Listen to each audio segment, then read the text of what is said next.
Hello, my name is Francois Drolet and I'm gonna help you to show you how to mount your golden rocker. So first we're gonna mount the jig. All you will need is a set of Allen keys, a tape measure, and maybe a set of pliers. That's optional, just to turn the templates on maybe a little bit tighter with the pliers. So first step, if this middle part is not on, you will put it on using Allen key there.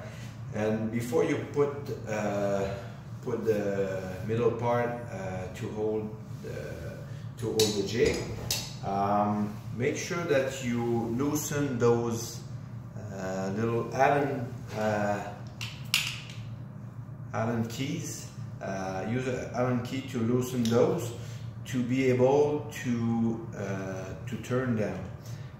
The thing is, you want to keep a little pressure on the screw so that it's not too loose. Okay, so you're just gonna adjust it to be able to move it, but have a little tension on them. Then you will notice there's a scale from 12 to 18 on both sides of your center part. So it's going to go according to the length of the blades you're going to do. With a specific setup, you can actually do some smaller blades. So for this example, we're going to use a 17.5-inch blade. So I'm going to use the 18-inch setup. Okay, so I'll put it on 18 on both sides. That middle part.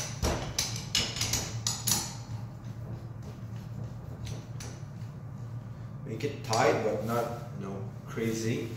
So if you look at it, now I'm on 18. Okay, so with this setup, I could actually do up to about 16-inch blade, even 15.5 would be pretty much the limit I could do with that setup. On those templates, you will notice that there's also 6 holes. 1, 2, 3, 4, 5, 6, 7 holes. Sorry, that are the corresponding to the same numbers we saw on here. So here I wrote it down. You know that the smallest, the closest one to the middle would be, of course, for a 12-inch setup, 13, 14, 15, 16, 17, and of course 18 is the two ends there. So you got two sides on your template. You're gonna see the name of the template on the means representing the profile that's on the top of it. And always you will notice that there's a little hole in one of the ends. This is always the front of the template. So let's say for this example, we're gonna do the Nagano 2 profile. So it means I'm going to put the Nagano 2 on top, and I'm going to put this hole in front there. So since I'm on an 18-inch setup, I'm going to be at the end on both sides. So first we're just going to put the templates on and put those little attach on the four screws to hold the templates. So first we won't screw them very tight. We'll just put them in place. And before we would actually make it tight, we would make sure that the blades are on, so that you know that the angle of the handle here is right, you know, because it's made to be square when there's a blade on it. So To position your blade when there's a boot on it, actually you can also do a blade without the boot, but in this case I have a boot, so you would put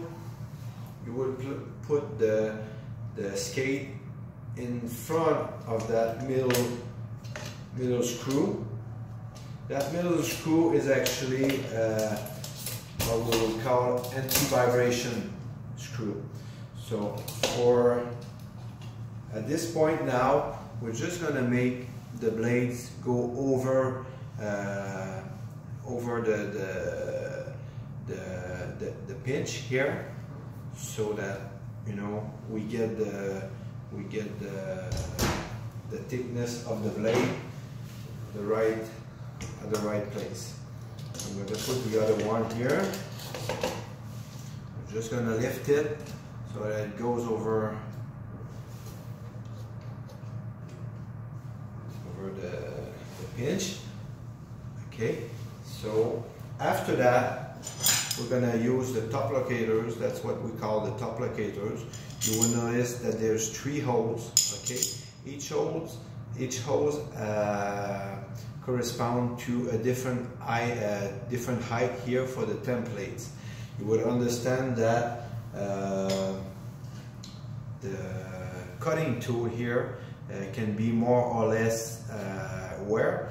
So when you have a new cutting tool, you're going to use setup with the highest template. Okay, so in this case I'm going to use the setup with the highest template, which is this hole here on my right.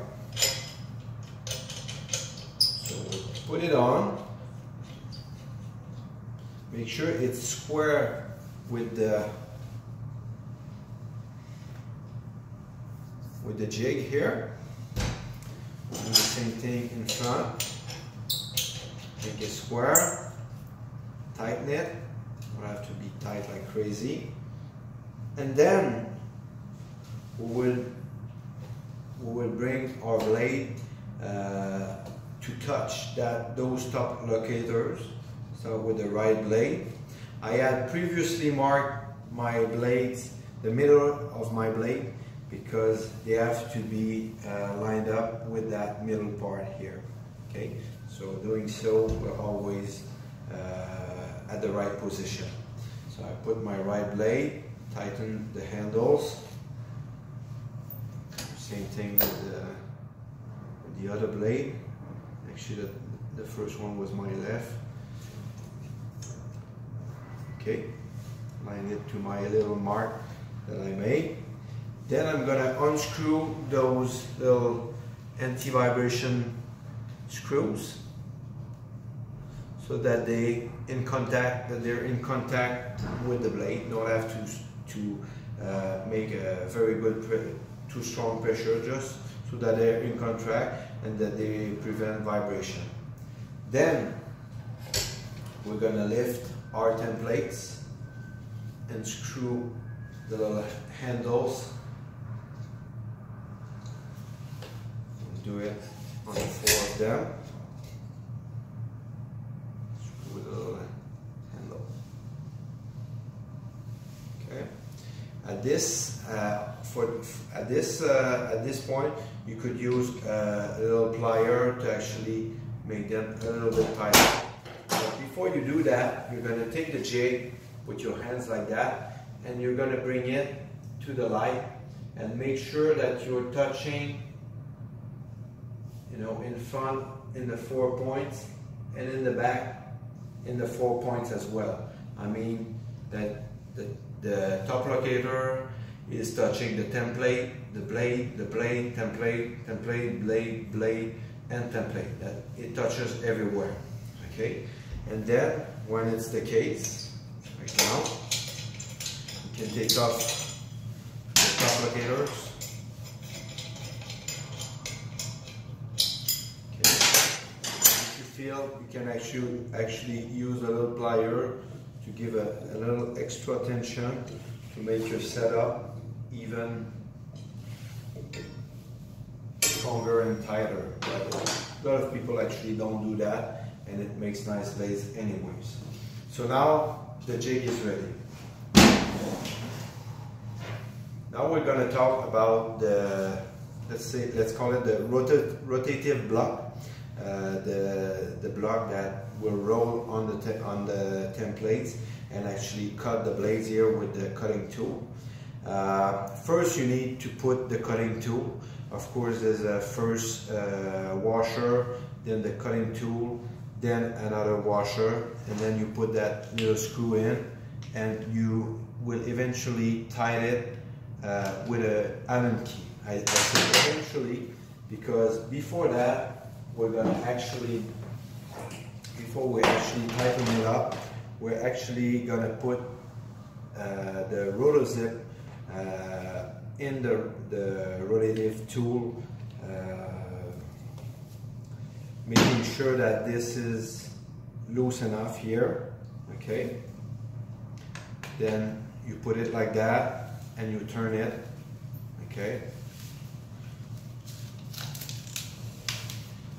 turn it until you feel it's at the end, then you don't need to turn it like crazy. After that, you're going to use that little red button here to lock the shaft, and with your hands you're going to turn this inside bolt. I can call it a bolt. Sorry, I don't have all the words in English, but you will get where I go. And then you use that little tool that's in the rotor zip, and you tighten it pretty tight. You want it to be fairly tight here. Yeah, not to break it, but tight enough. Okay, after you did that, you still use that red button here. You lock it, and then you come and tighten the cutting tool here, nice and tight. Okay. After that, what you want to do is make sure that all those little Allen keys here, Allen holes, Allen screws, should I say, are tight. But before, you want to make sure that you know that they roll well. It rolls well on the jig. Okay, so what you want is to have them fairly tight, not so tight that it won't roll, but tight enough that you know it won't go, it won't flip like that. So you can have a little, it can be a little loose, but not too loose. Okay. So if you got too much room, you can actually loosen this one and make it a little bit more inside, so that way it's gonna feel tighter when you put everything on. But again, it's gonna be able to roll freely. So when this is all done, again, you can tighten all the little Allen screws here, and you're ready to go.